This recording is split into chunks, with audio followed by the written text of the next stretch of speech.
Para Argelia significó un genocidio de 800.000 personas. Para Sudáfrica significó libertad, con el triunfo de Nelson Mandela, su primer presidente negro, quien daría fin al apartheid. Pero, ¿qué significó este año para México?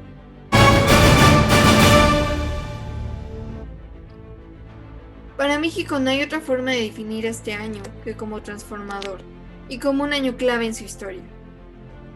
Este estuvo compuesto por un cóctel de emociones y sucesos, desde asesinatos y levantamientos hasta modernización y la casi entrada del país al primer mundo. Para entender los sucesos de 1994, es importante recordar que el presidente era Carlos Salinas de Gortari. Su presidencia se caracterizó, entre otras cosas, por la modernización y las políticas neoliberales. La impresión que se tenía en México, de México en Europa, era que México estaba a nada de entrar al primer mundo, de ser parte ya del primer mundo.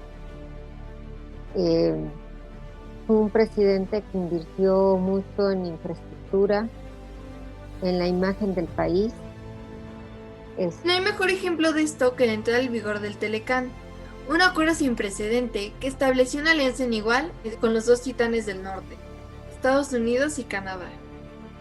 Los números no engañan. El Tratado de Libre Comercio fue algo sumamente favorable para México, sumamente favorable. De hecho, fue parte quizás del engaño que pudo haber tenido Salinas con respecto a la imagen de México, donde lo consideraron para poder formar parte de un bloque que compitiera con los otros bloques que entonces se empezaban a formar en otras partes del mundo.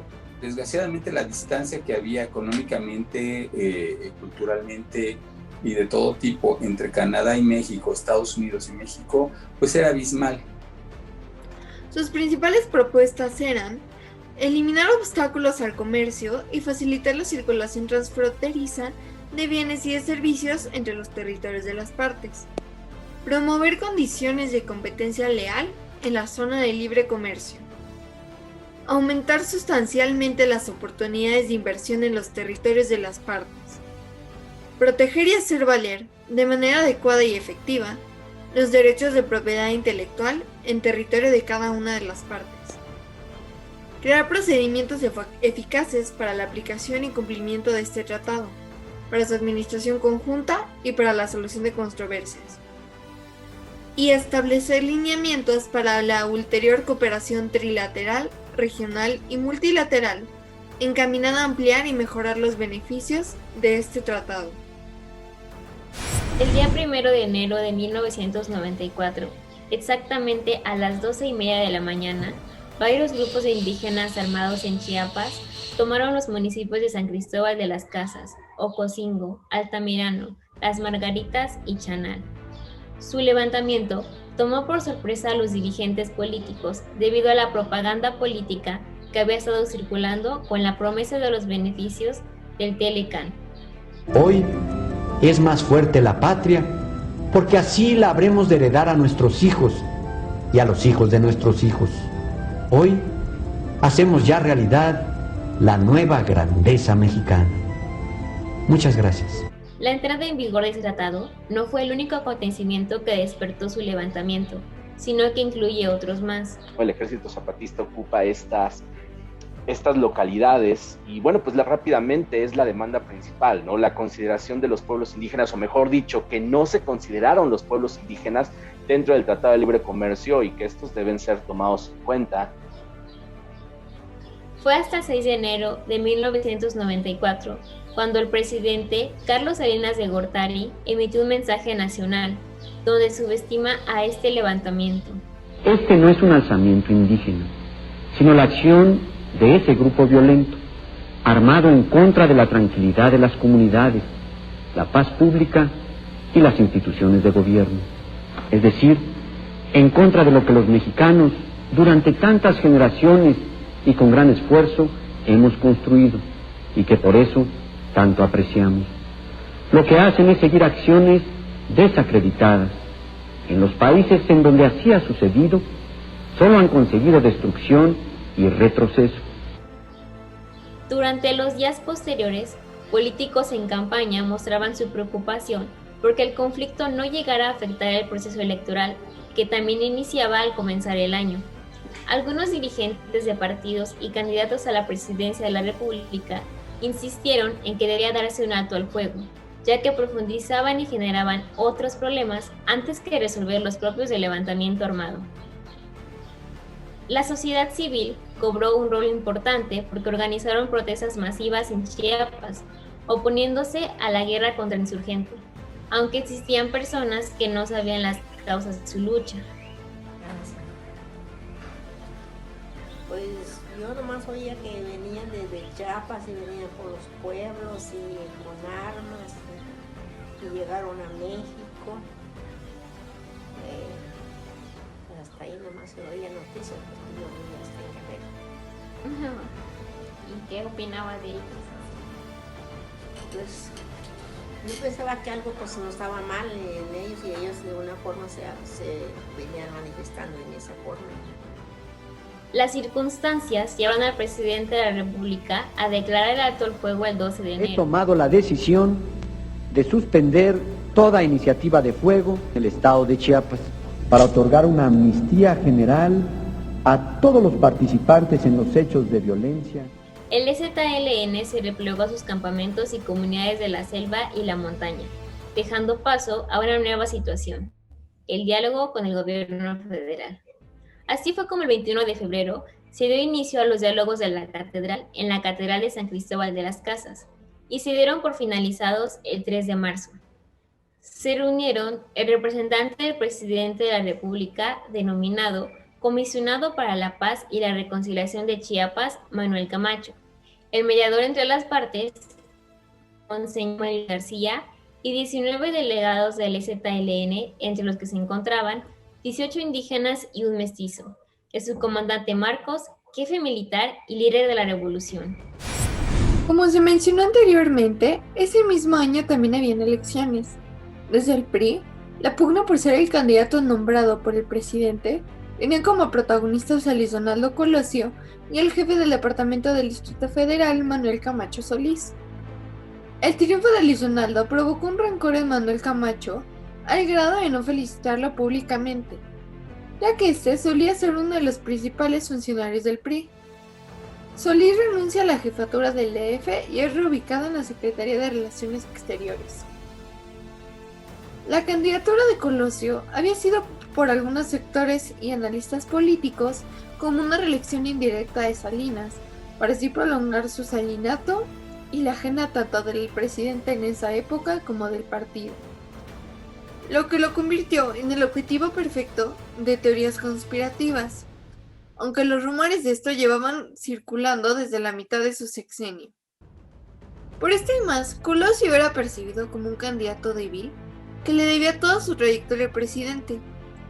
Esta debilidad se ve incrementada con la ya mencionada decisión del presidente de nombrar a Manuel Camacho como comisionado para negociar la paz con la guerrilla. Sin embargo, todo esto da un giro el 6 de marzo de 1994, cuando Colosio pronuncia su icónico discurso en el movimiento de la Revolución, frente de 50,000 personas.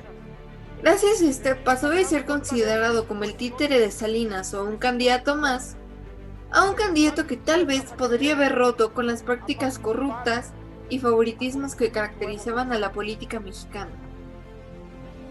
Su historia se convertiría en tragedia tan solo unos días después, el 23 de marzo, al ser asesinado al término de su mitin de campaña en el estado de Tijuana, en la colonia de Lomas Taurinas, por el impacto de 2 balas, una en el abdomen y otra en la cabeza. Claro, me acuerdo cuando mataron a Colosio, eso no podré olvidarlo. Al otro día hicimos en la escuela un minuto de silencio. Ese año que mataron a Colosio, como era un presidente que él decía las verdades, la realidad de la gente que veía. Él decía, yo veo mucha gente con hambre de justicia, hambre de desigualdad y así. Y ya cuando a él lo mataron, pues mucha gente lloró. Hasta ahí. 2 personas fueron arrestadas por el crimen, una de ellas siendo María Burto. Al día siguiente de haber ido a prisión, es presentado públicamente. Sin embargo, al verlo arreglado, la gente se empieza a preguntar si se trataba de una suplantación, debido a que su aspecto era diferente, por lo que se inició una investigación tanto de la evidencia como de testimonios de familiares, amigos y personas imparciales. Entre la evidencia también se encontró un texto titulado El Libro de Actas, en el cual Aburto expresa los motivos por los cuales tenía que matar al candidato, amparándose en elementos como el sacrificio del héroe, el destino inexorable y su pensamiento mítico, que era opuesto al pensamiento racional, ya que este era radical y excluyente. El PRI decide que la mejor opción para sustituir al candidato era su jefe de campaña y amigo, Ernesto Zedillo, quien ganaría las elecciones de ese año. Otro asesinato que se presentó en ese año fue el de José Francisco Ruiz Massieu, secretario general del PRI, quien fue privado de la vida el 28 de septiembre de 1994. En ese entonces, se señaló como presunto culpable a Manuel Muñoz Rocha. Sin embargo, también se le asocia a este crimen a Raúl Salinas de Gortari, hermano del presidente. Y de nueva cuenta se ve toda la corrupción y todos los engaños de la política nacional, ¿no?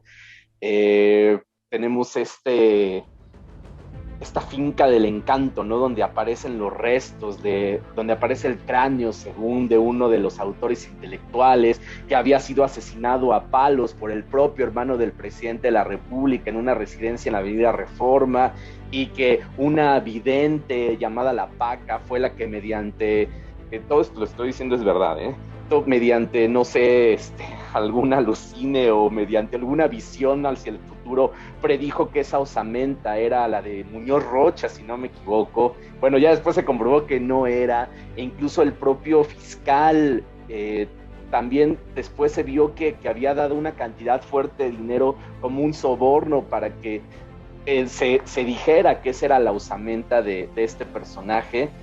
Bueno, yo creo que ahí se ve toda la farsa en la justicia, yo creo que también la desconfianza de nosotros en las autoridades, ¿no? Y especialmente en las autoridades judiciales. En 1994, México también se encontraba involucrado en una crisis económica. Una de las prioridades de Carlos Salinas de Gortari y del gobierno antecesor de Miguel de la Madrid era crear políticas que ayudaran a México a crecer económicamente.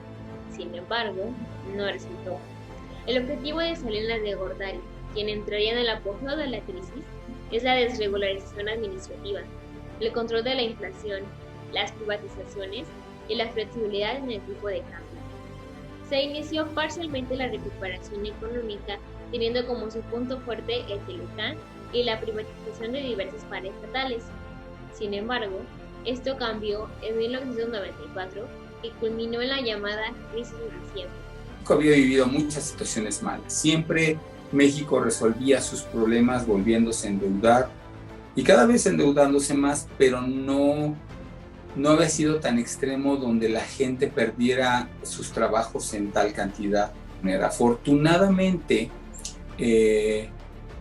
a México fue los primeros grandes fracasos del neoliberalismo. Entonces, ese efecto tequila estaba causando un desprestigio gigantesco al movimiento del neoliberalismo. Y ese movimiento del neoliberalismo, entonces había que salvarlo, porque estaba apenas moviéndose más en el mundo. Y entonces es cuando quien estaba de presidente en Estados Unidos, Bill Clinton. Entonces estaba Bill Clinton y él autorizó, porque así lo sugirió Alan Greenspan, que era su encargado del Tesoro, que se salvara México. Y entonces, si no me equivoco, creo que se le autorizó a México un préstamo de $50,000 millones. Debido al movimiento zapatista de liberación nacional, después de la entrada en vigor del Telecán, representó que México no estaba viviendo una gran prosperidad como Salinas pretendía. Sin embargo, la economía no parece tener un efecto negativo, ya que las reservas internacionales del país continuaron creciendo. pasaron de 25.334 millones de dólares en diciembre del 93 a 25.885 millones de dólares en marzo del 94. No obstante, esto cambia con uno de los eventos más inesperados, el asesinato de Luis Donaldo Colosio, que provocó que la situación económica de México pasara a ser inestable. Al inicio del sexenio del presidente Ernesto Zedillo, las autoridades financieras mexicanas parecen tener la convicción de poder evitar una crisis. De hecho, 2 semanas antes de la devaluación se reiteraba que nada pasaría.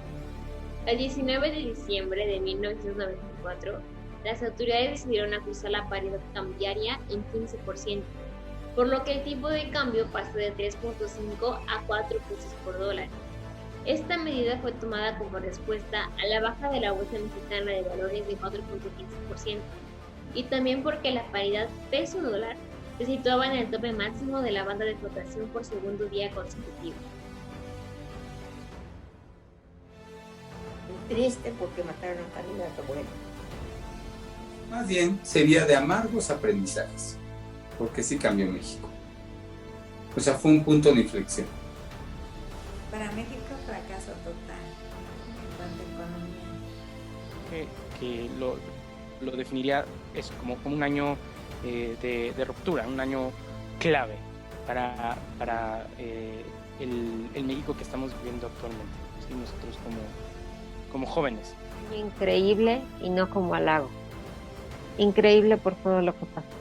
94 es, junto con el 68, el año más relevante en la segunda mitad del siglo XX en México.